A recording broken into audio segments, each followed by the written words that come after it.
"What are you doing?" I exclaimed, gripping my phone tighter. I drove to a park famous for its orchards, and there I met a pregnant woman. Incredibly, she was rummaging through the trash. Her clothes were tattered, and she looked like she hadn't bathed in days. Yet this woman was unmistakably my son's wife, Kathy. "What happened to you?" As soon as I spoke to her, she shook her head, denying it was her, and tried to flee. There was no mistaking her, so I instinctively grabbed her arm. She was extremely thin. Startled, I heard her stomach growl. "Are you hungry? Would you like to eat this?" I took out the lunch I had with me and handed it to her. "Thank you very much," she said in a fading voice, grabbing the lunch as if snatching it and quickly leaving the scene. Left behind, I stood there dumbfounded. She looked exactly like Kathy. Distressed by the sight of a pregnant woman who resembled my daughter-in-law and was hungry, I took out my smartphone from my bag and called Wally, my son. "Keith, I just met Kathy at a park about an hour away from your house." "Huh? What are you talking about? She just gave birth. I was about to contact you." Wally happily talked about how the baby boy born just a short while ago looked like him and firmly denied that it was his wife. But wasn't her due date still a month away? Early births happen all the time, even for her first child. Somehow. Unsatisfied, I pressed on. "Hey, cut it out. Aren't you happy your grandson was born?" "That's not it at all." "I'm sorry, stop talking nonsense. There are plenty of people who look alike. Of course, I'm thrilled about the birth of my grandson, but..." I couldn't shake off the scene I had just witnessed, and I ended up mentioning that I gave the lunch away. "What are you doing, you old lady? You fell for a lunch scam. Don't go to that park again. Next time they'll strip you bare." How rude, what a thing to say. Keith didn't seem to care that I was upset and continued in a cheerful tone throughout the call. "Does this mean that it's true my daughter-in-law gave birth and I mistook the pregnant woman at the park for her?" Feeling like I was tricked by a fox, I fell silent. Asterisk. Maybe now that Dad's retired and Mom's 63, she's finally starting to lose it. Ho, that's not true at all. Fine, I'll go see Kathy's child myself. Irritated by his tone, I ended the call with Keith and drove about an hour. I had asked my daughter-in-law which hospital she was giving birth at, and I safely arrived there using navigation. There Keith was, looking around at the entrance, waiting for me. "Did you wait for me?" "Well, actually the delivery took a while, and Kathy's condition, because of this, I was told that visitation wasn't possible right now. Since I came all this way, I couldn't just return home without seeing my grandson." Keith took me to the newborn room and showed me the baby briefly through the glass. "He's adorable." "Well, he's my son after all. And how is Kathy doing?" "Well, she should be fine." While I didn't want to insist on meeting her right after giving birth as she was tired, something about Keith's demeanor caught my attention. Back home, as I was preparing dinner, I kept thinking about the incident in the park. But really, who did I meet? Kathy's only relative is her father, and it doesn't seem like she has any sisters. Moreover, having met my son and his wife several times over the 3 years they've been married, there's no way I could have mistaken Kathy. They say there are at least 3 people in the world who look exactly like us, so it must have been a case of mistaken identity after all. Despite telling myself that, a new question arose. Why was a woman with a big belly rummaging through trash in the park? Worried, I woke up early in the morning and went to the park, hoping to meet the woman who looked just like Kathy. However, I couldn't find a pregnant woman with a big belly, and despite visiting several more times, I never saw her again. Over 10 days had passed, and I was about to give up, thinking she might no longer be there when I stopped by a convenience store on my way home. "She's here!" There she was. The woman who looked just like Kathy. However, out of hunger, she was caught by a clerk for shoplifting a lunch and was being held by the arm so she wouldn't escape. "I'm going to turn you into the police." The clerk's voice was filled with anger, and she trembled while tears formed in her eyes. Seeing this, I instantly stepped in front of her. "Oh, I'm sorry. Were you mistaken for a shoplifter?" Excuse me, sir. My daughter-in-law forgot her purse, so I came to deliver it. I'll pay right away. How much is it?" Suspicious as I pulled out my wallet at the register, the clerk scratched his head and scolded her in a stern voice, looking quite embarrassed. The woman could only lower her gaze and cry, so I kept apologizing on her behalf until the clerk was finally convinced. "Come on, let's go." As I left the store, she obediently followed behind me. "Thank you," She apologized in such a quiet voice that I almost missed it, but her stomach was growling again, possibly from hunger. "No need to cry anymore. I'll give you this in return. Let's have a little chat." The woman hesitated for a moment, but her hunger probably won out. She nodded slightly. First, without saying a word, I had her sit on a bench in the nearby park and eat the lunch, which she devoured eagerly, almost choking. Asterisk. She looks exactly like Kathy. While I was checking on her, I found a familiar birthmark on the nape of her neck. It was shaped like a rather distinctive flower. Asterisk, same place, same birthmark, and even the same shape. It can't just be a coincidence. But if she ran away again, that would be it. So I controlled my eagerness not to startle her. "It looks like you're pregnant. Are you about to have the baby soon?" The woman nodded, rice grains sticking to her cheek.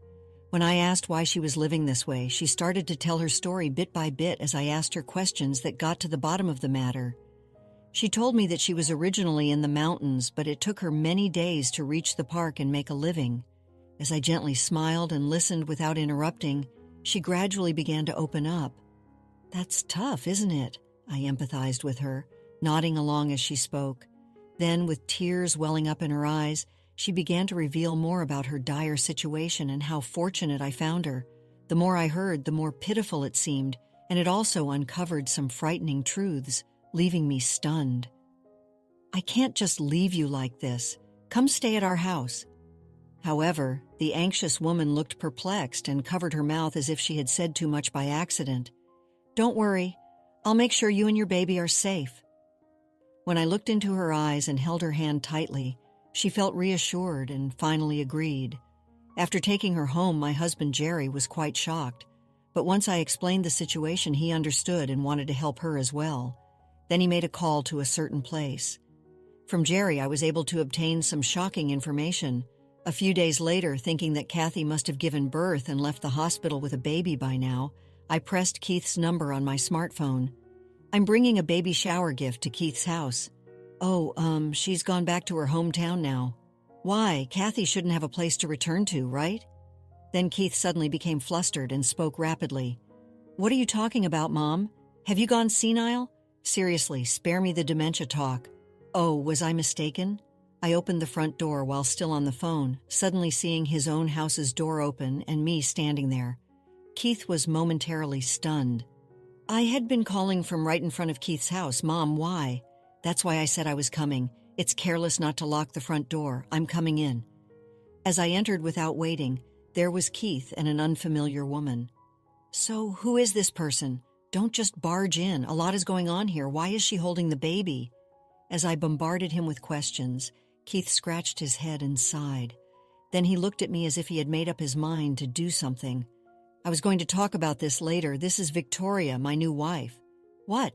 What happened to Kathy? Isn't she about to give birth?" Keith was evasive and replied, "She went back to her parents' home. Her father passed away, so she shouldn't have any home to go back to."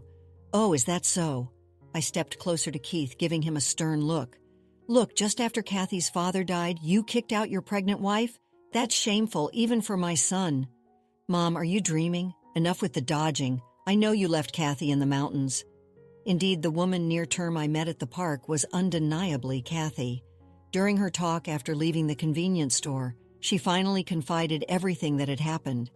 "By the way, she's being taken care of at our place." Keith clicked his tongue in annoyance. "What, you knew?"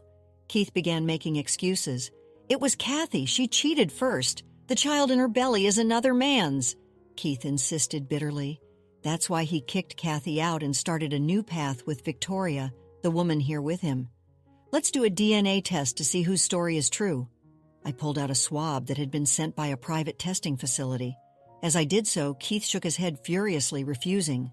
So I gently picked up a strand of hair that had fallen onto his shoulder, just in case. "I'll take Keith's toothbrush, too." "Stop it. Stop doing whatever you want. Be quiet. If it turns out you are the father of Kathy's baby, I'll file a police report, so be prepared." Keith seemed unaware that leaving a pregnant woman in the middle of winter in the mountains could be criminal. Despite such atrocious behavior, Keith pleaded for me to settle things quietly. "What to do with you? I'll ask her directly." I went to the entrance, opened the door, and invited Kathy and Jerry, who had been waiting in the car, into the house. Jerry, with his heavy footsteps, and Kathy, with a fierce look on her face, entered. Keith must not have expected these two to come with me. As Kathy stepped closer and closer, Keith began to sweat and slowly back away. "Kathy, thank goodness you're safe." "Don't joke. I have no intention of forgiving you for falsely accusing me and putting our baby at risk. But since you're safe now, can't we just say all's well that ends?" "That's not funny at all. Do you understand how I felt having to travel for days from the foot of the mountain to the park, desperately trying to make it?" About a month ago, Kathy was invited by Keith for a drive, and while enjoying the scenery, she was left behind. She managed to make it to the park, but was too scared of what Keith might do to return home. Thus, she started living in the park, which had water and restroom facilities. Moreover, Kathy's father passed away 2 months ago, leaving her without a family home to rely on. Just thinking about how vulnerable she must have felt makes my heart ache. On top of that, Kathy was under the impression that we believed she had cheated and gotten pregnant, as Keith had angrily told her. So she even thought that if we found her, she would be sent to the next world, as he had told her. The reason she tried to flee instead of seeking help when she met me was because of all this. "Explain why you did such a terrible thing. If I explain, will you keep the police out of this?" "Well, I'll think about it. Come on, hurry up and tell me," shouted at me and glared at by Jerry. Keith, perhaps realizing he could no longer evade the truth, opened his mouth reluctantly. "I got close with Victoria at a high school reunion 7 months ago, and she got pregnant right away. It must be fate." "That's no reason to abandon Kathy. Victoria is the same age as me, but Kathy is 3 years older, a real old maid. Besides, Victoria's father owns a company, so eventually I can take over. Not only that, but it was said that Kathy's baby would likely be a girl since Victoria's child is a boy." Keith spouted all sorts of excuses about being able to leave the company to him as his successor after he became the boss. "By the way, I've already divorced Kathy and registered my marriage with Victoria, so it's too late." "I don't remember signing any divorce papers." "I forged your signature," Keith boldly declared. That's a forgery of official documents, a crime." What felt as much as he's my son, I can't just let him continue like this. "So you've just added one crime on top of another? You're truly the worst." "I've told you everything, so don't get the police involved. I'm cutting ties with a good-for-nothing like you. Don't ever contact us again."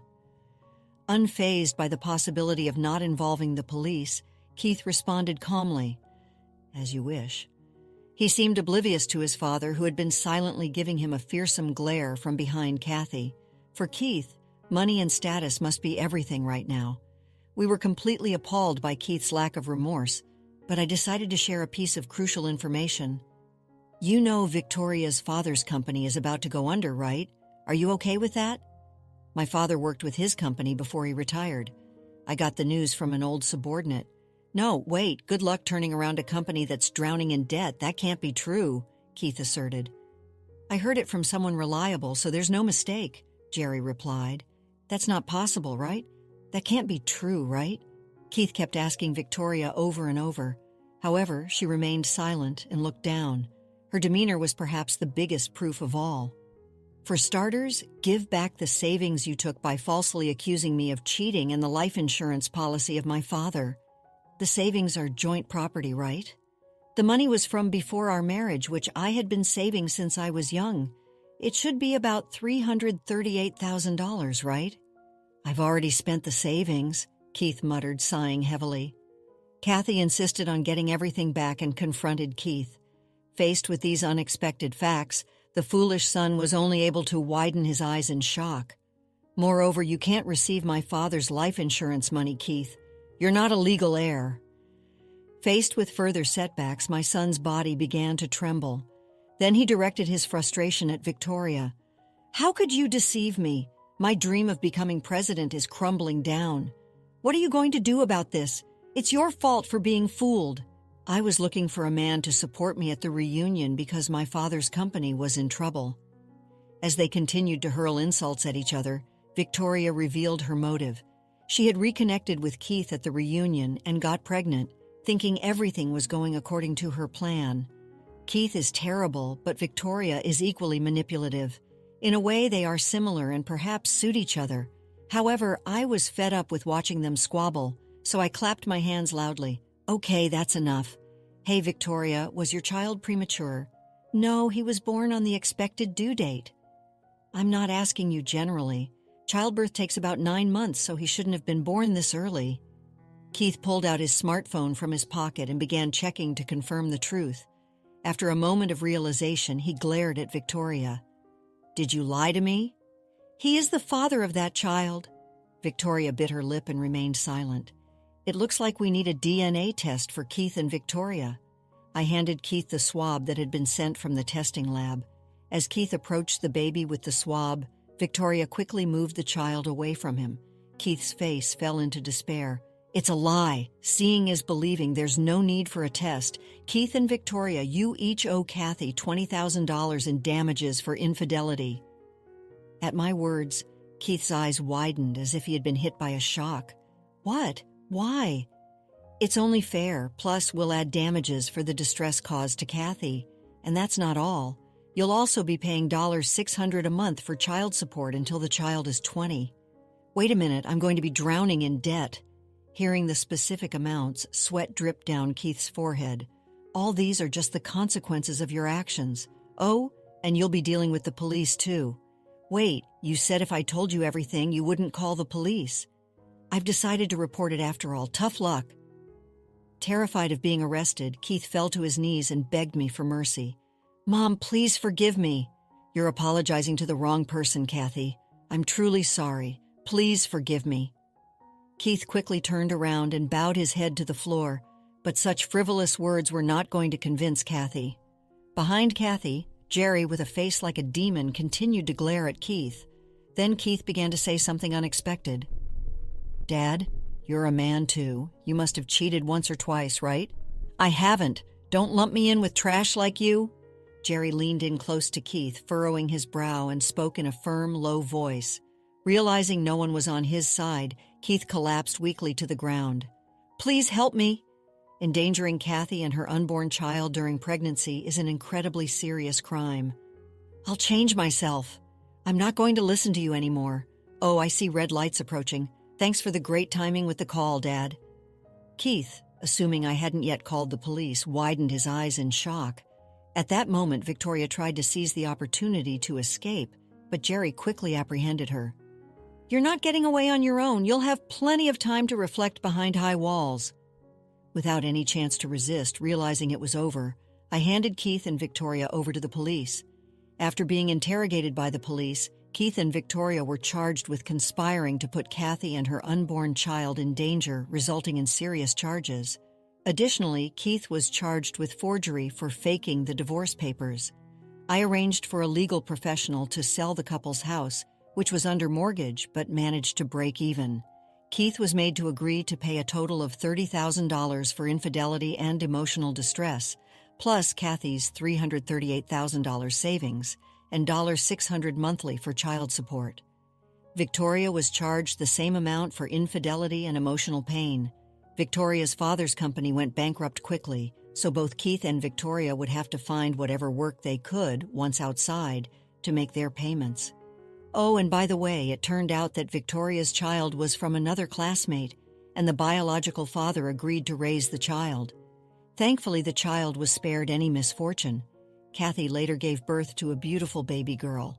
After discussing with Jerry, we decided to formally adopt Kathy and have her live with us. With the sound of a healthy baby's laughter filling our home, we've been enjoying our days, busily taking care of our expanded family. Let's conclude the story shortly. Keith and Victoria faced the consequences of their deceitful actions. Justice was served, and they were left to rebuild their lives, burdened by debt and the weight of their choices.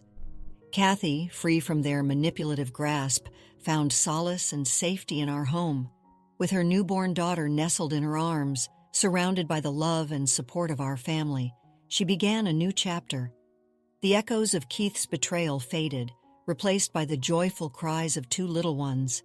Our home, once quiet, now brimmed with the chaotic symphony of family life, a testament to the enduring power of love and forgiveness, and a reminder that even in the darkest of times, hope can blossom anew. After experiencing the full journey of our story, we'd love to hear your thoughts. How did the story resonate with you? Don't forget to like, subscribe, and stay blessed.